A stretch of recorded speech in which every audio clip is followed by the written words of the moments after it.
சூரா அல் ஹஜ். அளவற்ற அருளாளனும் நிகரற்ற அன்புடையோனுமாகிய அல்லாஹுவின் திருப்பெயரால் துவங்குகின்றேன்.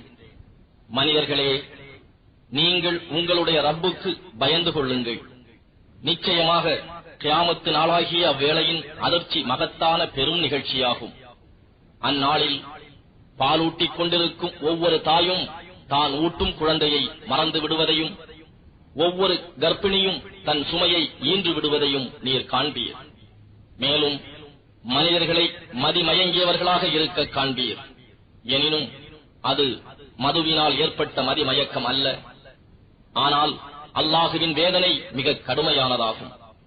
இன்னும் எத்தகைய கல்வி ஞானமும் இல்லாமல் அல்லாஹுவை பற்றி தர்க்கம் செய்கிறவர்களும் மனமுரண்டாய் எதிர்க்கும் ஒவ்வொரு ஷைத்தானையும் பின்பற்றுகிறவர்களும் மனிதர்களில் இருக்கிறார்கள். அவனை ஷைத்தானை பற்றி எழுதப்பட்டுள்ளது, எவர் அவனை நண்பராக எடுத்துக் கொள்கிறாரோ அவனை நிச்சயமாக அவன் வழிகெடுத்து எரி நரகின் வேதனையின்பால் அவருக்கு வழிகாட்டுகிறான். மனிதர்களே, இறுதி தீர்ப்புக்காக நீங்கள் மீண்டும் எழுப்பப்படுவது பற்றி சந்தேகத்தில் இருந்தீர்களானால் அறிந்து கொள்ளுங்கள், நாம் நிச்சயமாக உங்களை முதலில் மண்ணிலிருந்தும், பின்னர் இந்திரியத்திலிருந்தும், பின்பு இரத்தக் கட்டியிலிருந்தும், பின்பு உருவாக்கப்பட்டதும் உருவாக்கப்படாததுமான தசை கட்டியிலிருந்தும் படைத்தோம். உங்களுக்கு விளங்குவதற்காகவே இதனை விவரிக்கிறோம். மேலும் நாம் நாடியவற்றை ஒரு குறிப்பிட்ட காலம் வரை கருப்பையில் தங்கச் செய்கிறோம். பின்பு உங்களை குழந்தையாக வெளிப்படுத்துகிறோம். பின்பு நீங்கள் உங்கள் வாலிபத்தை அடையும்படி செய்கிறோம். அன்றியும் இதனிடையில் உங்களில் சிலர் மரிப்பவர்களும் இருக்கிறார்கள். ஜீவித்து அறிவு பெற்ற பின்னர் ஒன்றுமே அறியாதவர்களைப் போல் ஆகிவிடக்கூடிய தளர்ந்த வயது வரை விட்டு வைக்கப்படுபவர்களும் இருக்கிறார்கள். இன்னும் நீங்கள் தரிசாய் கிடக்கும் வறண்ட பூமியை பார்க்கின்றீர்கள். அதன் மீது நாம் மழை நீரை பெய்யச் செய்வோமானால் அது பசுமையாகி வளர்ந்து அழகான ஜோடி ஜோடியாக பல்வகை புற்பூண்டுகளை முளைப்பிக்கிறது. இது ஏனெனில் அல்லாஹ் அவனே உண்மையானவன், நிலையானவன், அவனே மரித்தோரை உயிர்ப்பிக்கின்றான். இன்னும் நிச்சயமாக அவன்தான் எல்லா பொருட்களின் மேலும் பேராற்றல் உள்ளவன் என்பதனால் கியாம நாளுக்குரிய அவ்வேளை நிச்சயமாக வரும். இதில் சந்தேகமே இல்லை. கபர்களில் இருப்போரை நிச்சயமாக அல்லாஹ் உயிர் கொடுத்து எழுப்புவான். இன்னும் கல்வி ஞானமோ, நேர் வழிகாட்டியோ, பிரகாசமான வேத ஆதாரமோ இல்லாமல் அல்லாஹுவை குறித்து தர்க்கம் செய்பவனும் மனிதர்களில் இருக்கின்றான். அவன் அல்லாஹுவின் பாதையை விட்டும் மனிதர்களை வழிகெடுப்பதற்காக ஆணவத்தோடு இவ்வாறு தர்க்கம் செய்கிறான். அவனுக்கு இவ்வுலகிலும் இழிவு இருக்கிறது. கியாம நாளில் நாம் அவனை எரி நரகின் வேதனையையும் சுவைக்கச் செய்வோம். உன்னுடைய இரு கரங்களும் முன்னரே அனுப்பியுள்ளதற்காக இது கூலியாக இருக்கிறது. நிச்சயமாக அல்லாஹ் அடியார்களுக்கு ஒரு சிறிதும் அநியாயம் செய்பவன் அல்லன் என்று அந்நாளில் அவர்களிடம் கூறப்படும். இன்னும் மனிதர்களில் ஓர் உறுதியும் இல்லாமல் ஓரத்தில் நின்று கொண்டு அல்லாஹுவை வணங்குகிறவனும் இருக்கிறான். அவனுக்கு ஒரு நன்மை ஏற்படுமாயின் அதை கொண்டு அவன் திருப்தி அடைந்து கொள்கிறான்.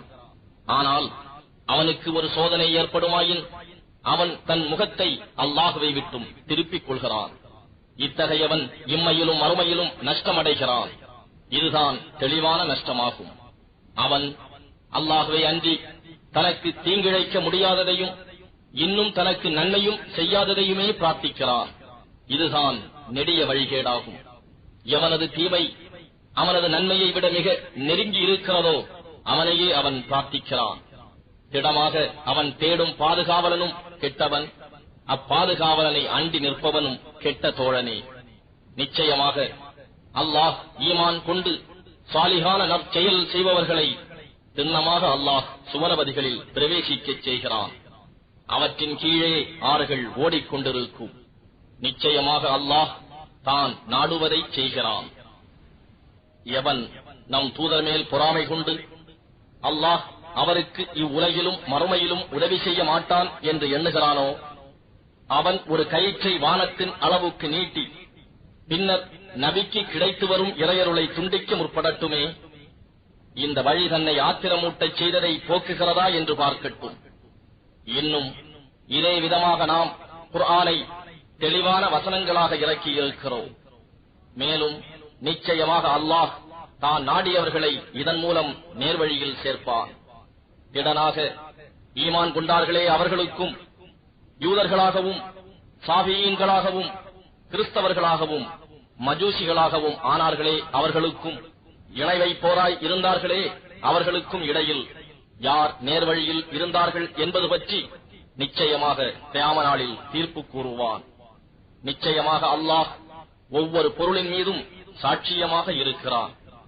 வானங்களில் உள்ளவர்களும் பூமியில் உள்ளவர்களும், சூரியனும் சந்திரனும் நட்சத்திரங்களும் மலைகளும் மரங்களும் பிராணிகளும் மனிதர்களில் பெரும்பாலானவர்களும் நிச்சயமாக அல்லாஹுவுக்கு சுஜூது செய்து வணங்குகின்றன என்பதை நீர் பார்க்கவில்லையா? இன்னும் அநேகர் மீது வேதனை விதிக்கப்பட்டு விட்டது. அன்றியும் எவனை அல்லாஹ் இழிவுபடுத்துகின்றானோ அவனை எவராலும் கண்ணியப்படுத்த முடியாது. நிச்சயமாக அல்லாஹ் தான் நாடியதை செய்கிறான். முஃமின்களும் முஃமின்கள் அல்லாதாருமான இரு தரப்பாரும் தம் இறைவனை பற்றி தர்க்கிக்கின்றனர். ஆனால் எவர் இறைவனை நிராகரிக்கிறார்களோ அவர்களுக்கு நெருப்பிலிருந்து ஆடைகள் கத்தரிக்கப்படும். கொதிக்கும் நீர் அவர்கள் தலைகளின் மேல் ஊற்றப்படும். அதை கொண்டு அவர்களுடைய வயல்களில் உள்ளவையும் தோள்களும் கருகிவிடும். இன்னும் அவர்களுக்காக இரும்பினால் ஆன தண்டங்களும் உண்டு. இந்த துக்கத்தினால் அவர்கள் அந்நரகத்தை விட்டு வெளியேற விரும்பும் போதெல்லாம் அதனுள்ளே திருப்பப்பட்டு எரிக்கும் வேதனையை சுவையுங்கள் என்று சொல்லப்படும். ஈமான் கொண்டு யார் சாலிகான நற்செயல்கள் செய்கிறார்களோ அவர்களை நிச்சயமாக அல்லாஹ் சுவனபதிகளிலே புகுத்துவான். அவற்றின் கீழே ஆறுகள் ஓடிக்கொண்டே இருக்கும். அங்கே பொன்னால் ஆன கடகங்களில் இருந்தும் முத்திலிருந்தும் ஆபரணங்கள் அணிவிக்கப்படுவார்கள். அங்கு அவர்களுடைய ஆடைகளும் பட்டாக இருக்கும். ஏனெனில் அவர்கள் கலிமா தய்யிபா எனும் பரிசுத்தமான சொல்லின் பக்கம் இம்மையில் வழிகாட்டப்பட்டிருந்தார்கள். இன்னும் புகழுக்கு உரிய இறைவனின் பாதையின் பக்கமும் அவர்கள் செலுத்தப்பட்டிருந்தார்கள். நிச்சயமாக எவர் நிராகரிப்பவராகி அல்லாஹுவின் வழியில் மனிதர்கள் செல்வதை தடுத்து அங்கு மக்காவில் வசிப்பவர்களையும் வெளியில் வசிப்பவர்களையும் மனிதர்கள் யாவருக்கும் சமமான பாத்தியதை உடையதாக நாம் ஆக்கிய புனித மஸ்ஜிதுக்கு செல்வதை தடை செய்து மார்க்க விரோதமாக அக்கிரமம் செய்ய விரும்புகிறாரோ அத்தகையவரை நோவினை செய்யும் வேதனையிலிருந்து சுவைக்கும்படி நாம் செய்வோம். நாம் இப்ராஹீமுக்கு புனித ஆலயத்தின் இடத்தை நிர்ணயித்து, நீர் எனக்கு எவரையும் இணை வைக்காதீர், என்னுடைய இந்த ஆலயத்தை சுற்றி வருவோருக்கும் அதில் ருக்கு சுஜூத் செய்து தொழுவோருக்கும் அதை தூய்மையாக்கி வைப்பீராக என்று சொல்லியதை நபியே நினைவு கூறுவீராக. இன்னும் அவருக்கு ஹஜ் செய்ய வருமாறு மனிதர்களுக்கு அறிவிப்பீராக. அவர்கள் நடந்தும் மெலிந்த ஒட்டகங்களின் மீதும் வெகு தொலைவிலிருந்தும் உம்மிடம் வருவார்கள் என கூறினோம். தங்களுக்கு உரிய பயன்களை அடைவதற்காகவும் குறிப்பிட்ட நாட்களில் அல்லாஹ் அவர்களுக்கு அளித்துள்ள ஆடு மாடு ஒட்டகம் போன்ற நாற்கால் பிராணிகள் மீது அவன் பெயரை சொல்லி குர்பான் கொடுப்பவர்களாகவும் வருவார்கள். எனவே அதிலிருந்து நீங்களும் உண்ணுங்கள், கஷ்டப்படும் ஏழைகளுக்கும் உண்ணக் கொடுங்கள். பின்னர் தலைமுடி இறக்கி நகம் வெட்டி குளித்து தம் அழுக்குகளை நீக்கி தங்கள் நேர்ச்சைகளை நிறைவேற்றி அந்த புனிதமான பூர்வீக ஆலயத்தை தவாபும் செய்ய வேண்டும். இதுவே முறையாகும். மேலும் அல்லாஹுவின் புனிதமான கட்டளைகளை யார் மேன்மைப்படுத்துகிறாரோ அது அவருக்கு அவருடைய ரப்பின் முன் நன்மை இருக்கிறது. இன்னும் நாற்கால் பிராணிகளில் உங்களுக்கு ஆகாதவை என ஓதப்பட்டதை தவிர மற்றவை உங்களுக்கு அனுமதிக்கப்பட்டுள்ளன. ஆகவே விக்கிரகங்களின் அசுத்தத்தில் இருந்து நீங்கள் விலகிக் கொள்ளுங்கள். அன்றியும் பொய்யான சொல்லையும் நீங்கள் விலக்கிக் கொள்ளுங்கள். அல்லாஹுவுக்கு எதையும் இணை வைக்காது அவனுக்கு முற்றிலும் வழிபட்டவர்களாக இருங்கள். இன்னும் எவன் அல்லாஹுவுக்கு இணை வைக்கிறானோ அவன் வானத்திலிருந்து விழுந்து பறவைகள் அவனை வாரி எடுத்துச் சென்றது போலும் அல்லது பெருங்காற்றடித்து அவனை வெகு தொலைவிலுள்ள ஓர் இடத்திற்கு அடித்துக் கொண்டு சென்றது போலும் ஆகிவிடுவான். அவனுடைய கதி அதுதான். மேலும் எவர் அல்லாஹுவின் அடையாளங்களை ஹஜ்ஜின் கிரியைகள் குறிப்பாக குர்பானி செய்வதற்கான வழிமுறைகள் மேன்மைப்படுத்துகிறாரோ நிச்சயமாக அது அவருடைய இதயங்களின் பயபக்தியை தக்குவாவை உணர்த்துவதாகும். குர்பானிக்கு என்று நிர்ணயிக்கப்பட்ட பிராணிகளில் ஒரு குறிப்பிட்ட தவணை வரையில் உங்களுக்கு பயனடைய அனுமதி உண்டு. அதன் பின்னர் உரிய காலம் வந்ததும் அவற்றின் குர்பானிக்கான இடம் அந்த புராதன ஆலயத்தின்பால் இருக்கிறது. இன்னும் கால்நடை பிராணிகளிலிருந்து அல்லாஹ் அவர்களுக்கு உணவாக்கியுள்ள ஆடு, மாடு, ஒட்டகம் போன்றவற்றின் மீது அவர்கள் அல்லாஹுவின் பெயரை கூறும்படி செய்வதற்காகவே குர்பான் கொடுப்பதை ஒவ்வொரு வகுப்பாருக்கும் கடமையாக ஆக்கியிருக்கிறோம். ஆகவே உங்கள் நாயன் ஒரே நாயன்தான். எனவே அவன் ஒருவனுக்கே நீங்கள் முற்றிலும் வழிபடுங்கள். நபியே, உள்ளச்சம் உடையவர்களுக்கு நீர் நன்மாராயம் கூறுவீராக. அவர்கள் எத்தகையோர் என்றால், அல்லாஹுவின் திருநாமம் கூறப்பெற்றால் அவர்களுடைய இதயங்கள் அச்சத்தால் நடுங்கும். அன்றியும் தங்களுக்கு ஏற்படும் துன்பங்களை பொறுமையுடன் சகித்துக் கொள்வோராகவும் தொழுகையை சரிவர கடைபிடிப்போராகவும் நாம் அவர்களுக்கு அளித்தவற்றிலிருந்து இறைவனின் பாதையில் செலவு செய்வோராகவும் இருப்பார்கள். இன்னும் குர்பானிக்கான ஒட்டகங்கள் அவற்றை உங்களுக்காக அல்லாஹுவின் அடையாளங்களிலிருந்தும் நாம் ஆக்கியிருக்கிறோம். உங்களுக்கு அவற்றில் மிக்க நன்மை உள்ளது. எனவே அவை உரிய முறையில் நிற்கும் போது அவற்றின் மீது அல்லாஹுவின் பெயரை சொல்லி குர்பான் செய்வீர்களாக. பிறகு அவை தங்கள் பக்கங்களின் மீது சாய்ந்து கீழே விழுந்து உயிர் நீத்தபின் அவற்றினின்று நீங்களும் உண்ணுங்கள். வறுமையிலும் கையேந்தாமல் இருப்பதை கொண்டு திருப்தியாய் இருப்போருக்கும் இறப்போருக்கும் உண்ணக் கொடுங்கள். இவ்விதமாகவே நீங்கள் நன்றி செலுத்தும் பொருட்டு அவற்றை உங்களுக்கு வசப்படுத்தி கொடுத்திருக்கிறோம். எனினும் குர்பானியின் மாமிசங்களோ அவற்றின் உதிரங்களோ அல்லாஹ்வை அடைவதில்லை. ஆனால் உங்களுடைய தக்வா பயபக்திதான் அவனை அடையும். அல்லாஹ் உங்களுக்கு நேர்வழி காண்பித்ததற்காக அவனை நீங்கள் பெருமைப்படுத்தும் பொருட்டு இவ்வாறாக அவற்றை உங்களுக்கு வசப்படுத்தி கொடுத்திருக்கிறான். ஆகவே நன்மை செய்வோருக்கு நீர் நன்மாராயம் கூறுவீராக. நிச்சயமாக அல்லாஹ் ஈமான் கொண்டவர்களை இணை வைப்பவர்களின் தீமைகளிலிருந்து பாதுகாத்துக் கொள்கிறான். நம்பிக்கை மோசம் செய்பவர்களையும் நன்றிகிட்ட மோசக்காரர் எவரையும் நிச்சயமாக அல்லாஹ் நேசிப்பதில்லை. போர் கொடுக்கப்பட்டோருக்கு அவர்கள் அநியாயம் செய்யப்பட்டிருக்கின்றார்கள் என்பதனால் அவ்வாறு போர் தொடுத்த காபிர்களை எதிர்த்து போரிடுவதற்கு அனுமதி அளிக்கப்பட்டிருக்கிறது. நிச்சயமாக அவர்களுக்கு உதவி செய்ய அல்லாஹ் பேராற்றல் உடையவன். இவர்கள் எத்தகையோர் என்றால், நியாயம் இன்றி தம் வீடுகளை விட்டு வெளியேற்றப்பட்டார்கள். எங்களுடைய இறைவன் ஒருவன்தான் என்று அவர்கள் கூறியதை தவிர வேறு எதுவும் அவர்கள் சொல்லவில்லை. மனிதர்களில் சிலரை கொண்டு அல்லாஹ் தடுக்காதிருப்பின் ஆசிரமங்களும் கிறிஸ்தவ கோயில்களும் யூதர்களின் ஆலயங்களும் அல்லாஹுவின் திருநாமம் தியானிக்கப்படும் மஸ்ஜிதுகளும் அழிக்கப்பட்டு போயிருக்கும். அல்லாஹுவுக்கு எவன் உதவி செய்கிறானோ அவனுக்கு திடனாக அல்லாஹுவும் உதவி செய்வான். நிச்சயமாக அல்லாஹ் வலிமை மிக்கோனும் யாவரையும் மிகைத்தோனுமாக இருக்கின்றான். அன்றியும் இவர்கள் எத்தகையோர் என்றால், இவர்களுக்கு நாம் பூமியில் இடம்பாடாக்கி கொடுத்தால் இவர்கள் தொழுகையை முறையாக கடைபிடிப்பார்கள், ஜகாத்தும் கொடுப்பார்கள், நன்மையான காரியங்களை செய்யவும் ஏவுவார்கள், தீமையை விட்டும் விலக்குவார்கள். மேலும் சகல காரியங்களின் முடிவும் அல்லாஹ்விடமே இருக்கிறது. நபியே, இவர்கள் உம்மை பொய்யாக்க முற்பட்டால் அதற்காக விசனப்படாதீர். ஏனெனில் நிச்சயமாக இவர்களுக்கு முன்னால் நூஹ் உடைய சமூகத்தினரும் ஆது சமூத் சமூகத்தினரும் தத்தம் நபிமார்களை பொய்ப்பிக்கவே முற்பட்டார்கள். இவ்வாறே இப்ராஹிமுடைய சமூகத்தினரும் லூத்துடைய சமூகத்தினரும் பொய்ப்பிக்கவே முற்பட்டார்கள். இவ்வாறே மதியன் வாசிகளும் முற்பட்டனர். இன்னும் மூசாவையும் பொய்ப்பிக்க முற்பட்டனர். எனினும் நான் காபிர்களுக்கு அவகாசம் கொடுத்து பின்னர் அவர்களை நான் பிடித்துக் கொண்டேன். என் தண்டனை எப்படி இருந்தது என்பதை கவனிப்பீராக. அநியாயம் செய்த எத்தனையோ ஊரார்களை நாம் அழித்திருக்கிறோம். அவற்றின் முகடுகள் மீது அவை விழுந்து கிடக்கின்றன. எத்தனையோ கிணறுகள் பாழடைந்து கிடக்கின்றன. எத்தனையோ கனமான மாளிகைகள் பாழ்பட்டு கிடக்கின்றன. அவர்கள் பூமியில் பிரயாணம் செய்து இவற்றை பார்க்கவில்லையா? அவ்வாறு பார்த்திருந்தால் அவர்களுக்கு விளங்கிக் கொள்ளக்கூடிய உள்ளங்களும் நல்லவற்றை செவியேற்கும் காதுகளும் உண்டாகியிருக்கும்.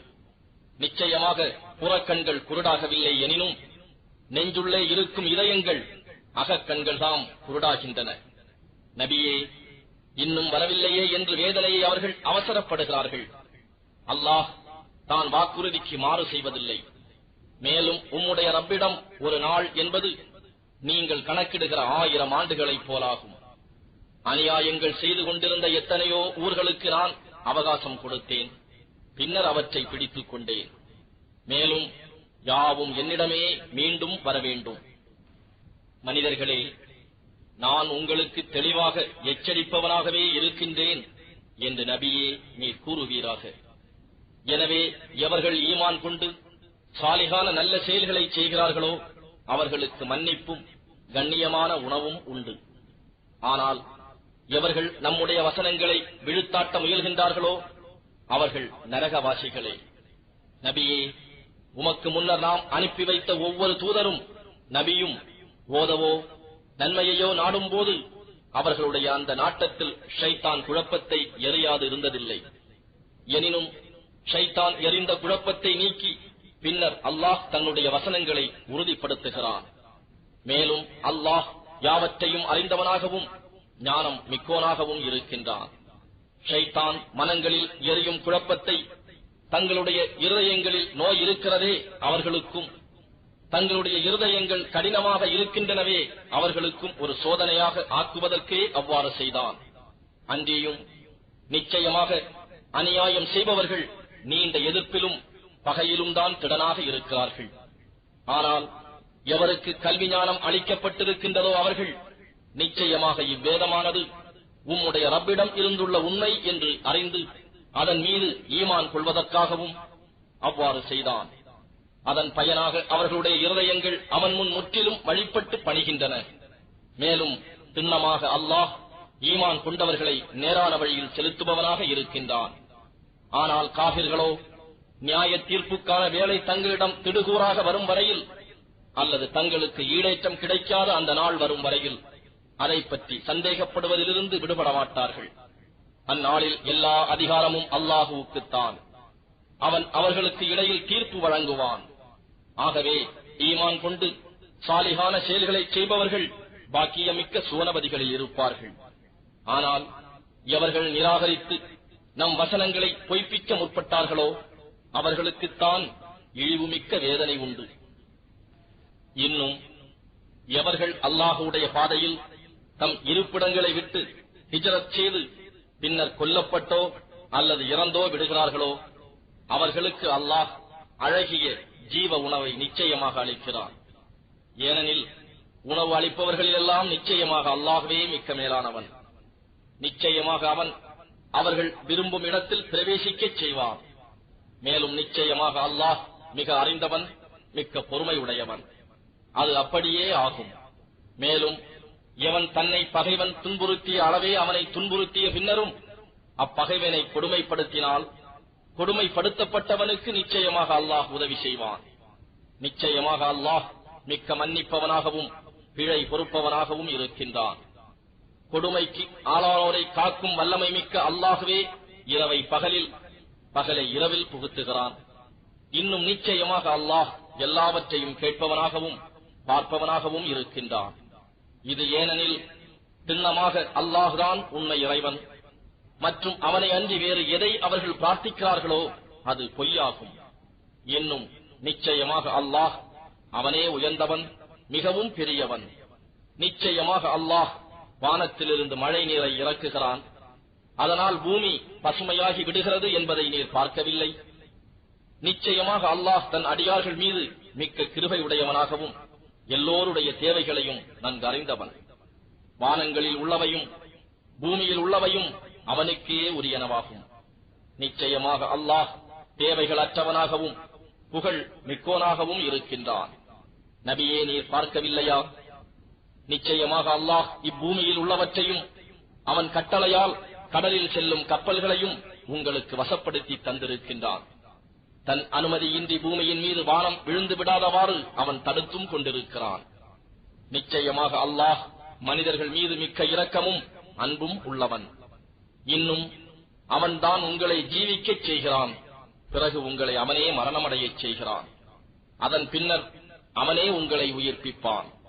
எனினும் நிச்சயமாக மனிதன் நன்றி கெட்டவனாக இருக்கின்றான்.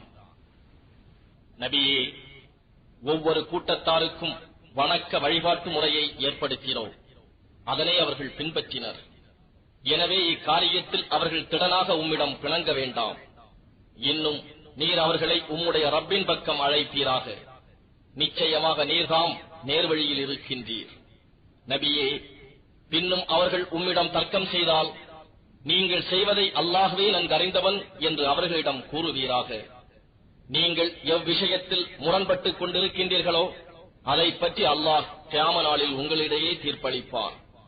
நிச்சயமாக அல்லாஹ் வானத்திலும் பூமியிலும் உள்ளவற்றை நன்கறிகிறான் என்பதை நீர் அறியவில்லையா? நிச்சயமாக இவையெல்லாம் ஒரு புத்தகத்தில் பதிவு செய்யப்பட்டிருக்கின்றன. உறுதியாக இது அல்லாஹுவுக்கு மிகவும் சுலபமானது. மேலும் இவர்கள் அல்லாஹ் அல்லாததை வணங்குகின்றனர். இதற்கு அவன் எந்தவிதமான அத்தாட்சியையும் இறக்கவில்லை.